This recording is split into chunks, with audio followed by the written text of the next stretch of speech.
Mapagpalang umaga sa ating lahat, mga kapatid ko kay Kristo, mula sa The Solid Rock Morning Devotion.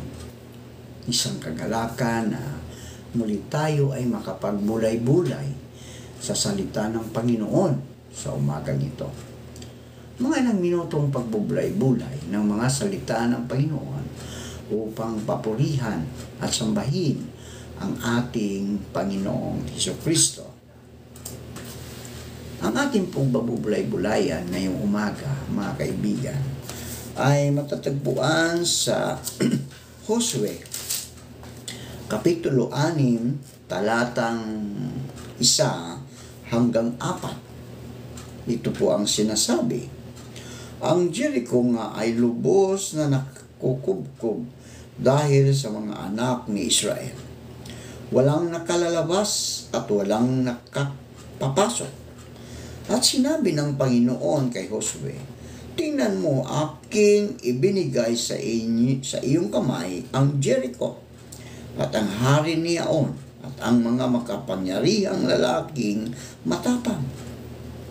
At iyong ligirin ang bayan. Lahat ng mga lalaking pangligma ay naliligid na minsan sa bayan. Ganito mo gagawin na 6 na araw. At 7 saserdote sa unahan ng bayan ay magdadala ng 7 pakakak na may sungay ng tupa. At sa ika-7 araw ay inyong ililigiring makapito ang bayan. At ang mga saserdote ay hihipan ang mga pakakak. Pinagpala na po tayo sa pagkabasa at pagkarinig sa salita ng Panginoong Hesukristo. Tayo po ay manalangin. Ama naming Diyos na makapangyarihan sa lahat, marami pong salamat sa magandang umaga na iyong ibinigay sa amin. Maraming salamat, Panginoon, sa muli mong pagising sa amin sa umagang ito upang kami, O Diyos, ay patuloy na humarap sa hamon ng buhay dito sa mundong aming ginagalawan. Marami ring salamat, Panginoon, sa kapatid naming si Luz Sayaman na iyong iniingatan sa kanyang pagbiyahe patungo sa New Zealand. Salamat na nakarating siya ng matiwasay, maluwalhati sa lugar kung saan naroon ang kanyang mga anak. Ingatan mo po sila doon kasama ng kanyang mga mahal sa buhay, Panginoon. At ikaw, O Diyos, ang siyang laging maghari sa buhay ni Luz Sayaman upang siya, Panginoon, ay makabahala. O Diyos, ang siyang laging maghari sa buhay ni Luz Sayaman upang siya, Panginoon, ay makabahala. Kaibigan naming Panginoon na nasa banig ng karamdaman upang sila, O Diyos, ay patuloy na makapaglingkod sa aming Diyos na tagapagligtas at ang kanilang sambahayan, Panginoon. Amin ding inilalapit sa inyo, O Diyos, ang aming mga kaibigan na naghahanap o naghahanda upang sila ay umalis patungo sa kanilang mga trabaho. Sila po ingatan mo sa daan, Panginoon. Ilayo mo po sila sa anumang kapahamakan. Proteksyonan mo sila sa anumang mga kapahamakan sa kalsada, Panginoon. Amin ding inilalapit sa iyo, O Diyos, ang aming mga kaibigang mga kasundaluhan, kapulisan, na sila ay nagbabantay sa aming bayan 24/7, O Lord. Ingatan mo sila, Panginoon. Ilayo mo sila sa mga masasama, sa mga karahasan, Panginoon, upang sila, Panginoon, ay ligtas sa anumang panganib na kanilang ginagawa.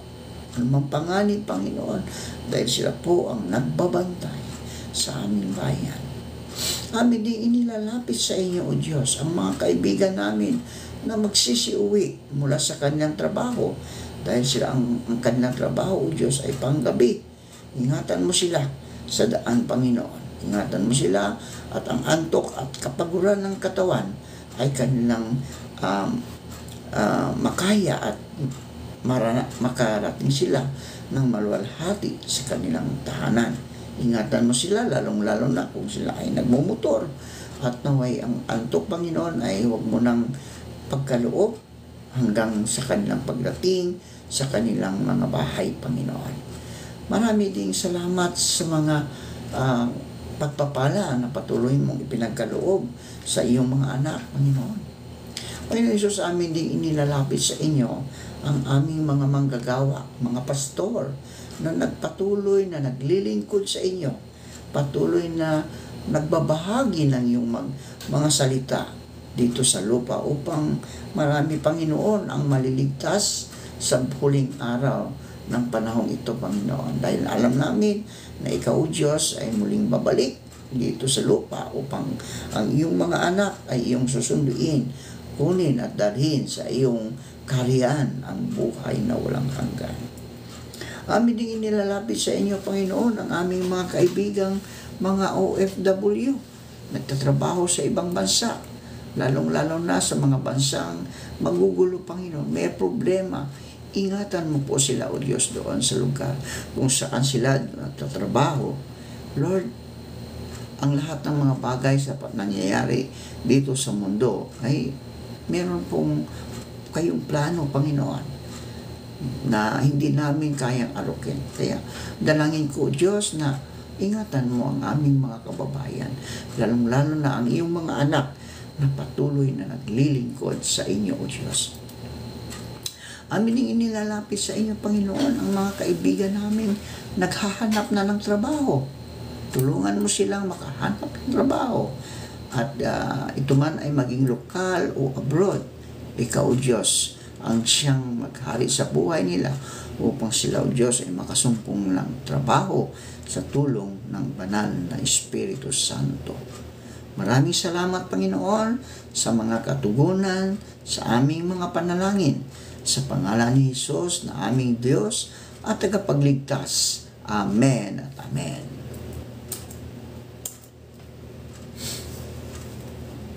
Ang Diyos ay kumikilos o gumagawa sa mga paraan na inaakala nating mahiwaga o misteryoso. Dahil madalas na ang mga paraan ng Diyos ay nagdudulot sa atin ng ganap na kalituhan. Bakit nga ba inutusan ng Diyos si Josue at ang mga Israelita na magmarcha sa paligid ng lungsod ng Jericho sa loob ng 1 linggo? Ano ba ang kabutihang dala ng pagkakahuli at paghagupit kina Pablo at Silas? Ang mga prosesong ginagamit ng Diyos, mga kaibigan, ang kalayaan ng tao, ang walang hanggang kapamahalaan ng Diyos at ang kabuuan ng kanyang ginagawa ay higit pa sa kayang abutin ng pangunawa ng tao. Makikita natin na ang Biblia at ang patutuo ng mga Kristiyano mula pa noon ay punong-puno ng mga katotohanan, no? O punong-puno ng mga kwento kung paanong ang mga sitwasyon sa buhay at ang mga problema ay binabaliktad ng Diyos. At kalimitang, ginagawa niya ito sa pamagitan ng mga hindi inaasahan, nakakagilalas, at hindi maipaliwanag na mga paraan. Ang buhay ni Jose, mga kaibigan, ay isang magandang halimbawa ng mahiwagang pagkilos ng Diyos. Sinabi ni Jose sa kanyang mga kapatid na, "Masama nga ang inyong ginagawa sa akin. Subalit, ipinahintulot iyon ng Diyos para sa kabutihan, at dahil dooy naligtas ang marami ngayon." Sa mga pangungusap na ito ay binubuo ni Jose ang mga ganap sa kanyang buhay mula sa masamang ginawa sa kanya ng kanyang mga kapatid na nauwi sa pagkilala na ang lahat ay bahagi ng kapakinabangan ng plano ng Diyos upang iligtas ang bayan ng kanyang tipan. Nagkaroon ng tagutom noon sa Kanaan, kung saan ang mga Hebreo na inapo ni Abraham ay naninirahan. Kaya lahat sila ay dinala ni Jose sa Ehipto. Ay, natatagpuan natin to sa Henesis, Kapitulo 46. No? Nagawang ipagkaloob ni Jose sa kanila ang kanilang mga pagkain dahil si Jose ay gobernador ng Ehipto noon at siyang namamahala sa pamimili at pagbibenta ng mga pagkain. Henesis 46, talatang 6. Bakit napunta si Jose sa Ehipto, mga kaibigan? Dahil ipinagbili siya ng kanyang mga kapatid upang maging alipin 20 taon ang nakakaraan at sila ngayon ay umaasa sa kanya para sa kanilang pagkain. Ang kabalintunaang ito ay maliit na bahagi lang ng kaganapan sa buhay ni Jose. Ang balintunaang pagkilos ng Diyos ay kapansin-pansin sa buong kasaysayan sa buhay ni Jose. Kung hindi siya naging gobernador, mga kaibigan, ng Ehipto at hindi nailipat ang kanyang mga kababayan doon, malamang walang kwento tungkol kay Moses at walang magaganap na pagtakas sa Ehipto sa sumunod na 400 taon.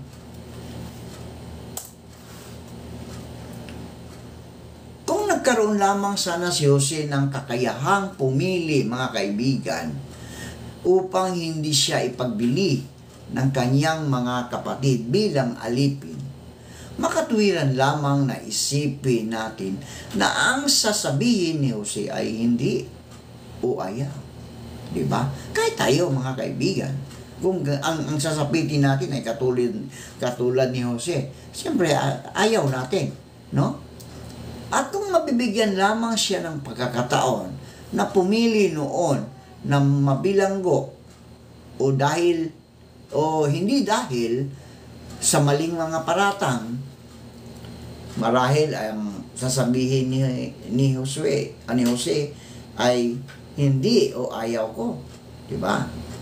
Sapagkat sino bang tao, no? Sino bang tao ang magnanais na piliin ang ganoong maling pagtrato ng kapwa-tao? Ngunit dahil sa Ehipto, mga kaibigan, nagawa niyang iligtas ang kanyang sambahayan at ang pagkabilanggo niya ang nagbukas ng pintuan sa kanya patungo sa palasyo. Ang Diyos ang nagpapahayag ng simula at wakas. At natitiyak natin na ang bawat pangyayari sa buhay ng mga mananampalataya ay nagaganap ayon sa kabuuang plano ng Diyos. Sa ating isipan, mga kaibigan, ang mga paraan ng pagkilos ng Diyos sa mga pangyayari ay maaaring isipin nating ilogikal at hindi kayang abutin ng pangunawa ng tao. Gayunman, mga kaibigan, tayo ay nabubuhay sa pananampalataya, hindi sa mga bagay na nakikita. 2 Korinto 5:7. Alam natin bilang mga Kristiyano na ang isipan ng Diyos ay higit sa ating mga pag-iisip at ang kanyang mga paraan ay di hamak na mas mataas kaysa ating mga paraan. Kung paano ang langit ay mataas kaysa lupa. Ang sabi ni Yahweh, mga kaibigan, ang aking kaisipay, hindi ninyo kaisipan. Ang inyong kaparaanan ay hindi ko kaparaanan. Kung paanong ang langit ay mataas kaysa lupa, ang aking kaparaanan ay higit kaysa inyong kaparaanan, at ang aking kaisipan ay hindi maabot ng inyong kaisipan. Manalangin tayo. Marami pong salamat, Panginoon, sa mga salitang aming na pagbubulay-bulayan ngayong umaga. Sa kwento ni Josue, Panginoon, kami po ay nananalangin, naniniwala, nanampalataya na ito po'y gagawin ninyo sa iyong mga anak. Napasaganain ang iyong mga anak na naghihirap sa buhay dito sa mundong aming ginagalawan. Pagpalain mo po, O Diyos, ang mga anak mo na patuloy na titiwala at nakikinig sa iyong mga salita. Ilayo mo sila sa anumang kapahamakan. Tulungan mo sila sa kanyang mga pangangailangan araw-araw, Panginoon. Panginoong Hesus, kami po ay nagpapasalamat na pinibigyan mo kami ng pagkakataon na kami ay maglingkod sa inyo. Makakaasa po kayo, O Diyos, na hindi po namin ito sasayangin ang pagkakataong ibinibigay ninyo sa amin. Maraming salamat po, O Diyos, sa pangalan ni Jesucristo na aming Diyos at tagapagligtas. Amen.